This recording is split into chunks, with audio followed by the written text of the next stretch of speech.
ஆத்ம வணக்கம். ஆத்மபிதா சுவாமி சிவானந்த பரமஹம்சர் அவர்கள் அருளிய புண்ணியம் பாபம் இவற்றின் உண்மை. சுகிர்தம் புண்ணியம், துஷ்கிருதம் பாவம் என்பது இன்னதென்றறியாமல் இருக்கின்றதால் தவறாக புரிந்து கொள்ள இடம் உண்டாகிற்று. பாவம் என்பது நசிக்கின்றது, அதாவது புண்ணியம் இல்லாமலாகின்றது. எனில் ஒருவன் நோய்வாய்ப்பட்டு சக்தியற்றவனாய் கிடக்கின்றான். அப்பொழுது அவனை புண்ணியவான் என்றோ பாவி என்றோ சொல்ல வேண்டியது? பாவி என்று. அப்படி சொல்லுவதற்கிடமில்லை. காரணம், சுகிதம் நசித்தால் செத்துப் போகின்றான், அதாவது புண்ணியம் தீர்ந்தால் செத்துப் போகின்றான் என்று சொல்லுகின்றனர்.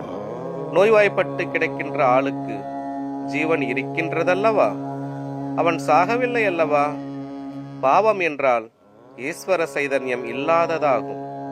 நோய்வாய்ப்பட்டு கிடக்கின்ற சமயத்தில் அவனுக்கு ஈஸ்வர சைதன்யம் இல்லையோ?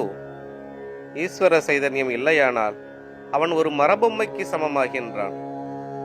அப்பொழுதுதான் பாபம் என்று சொல்லுவது. பாவம் என்கிறது ஈஸ்வர சைதன்யம் இல்லாமல் ஜீவன் அதிலிருந்து நசித்ததாகும். ஜீவனேயாகும் ஈஸ்வரன், அதாகும் புண்ணியம். அந்த புண்ணியமாயிருக்கின்ற பொருள் நசித்து சந்திர மண்டலத்தில் பனிபோல் சென்று பதிகின்றது என்று சொல்லுகிறார்கள். எனில் அது உண்மையாகும்.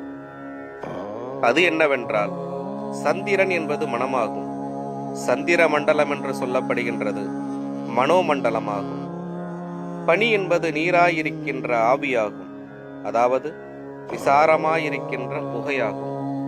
அது என்னவென்றால், சந்திர மண்டலமாயிருக்கின்ற மனோமண்டலத்தில் ஜீவனாயிருக்கின்ற புண்ணியம் அது இது என்றுள்ள விசாராதிகளாகி நசித்து போகின்றது. அப்பொழுதாகும் செத்துப் போவது. இதாகும் புண்ணியம் ஒடுங்கி சந்திர மண்டலத்தில் பனிக்கு சமமாய் சென்று பதிகிறது என்று சொல்ல காரணம். அப்படி போகிறது என்னவாகும்?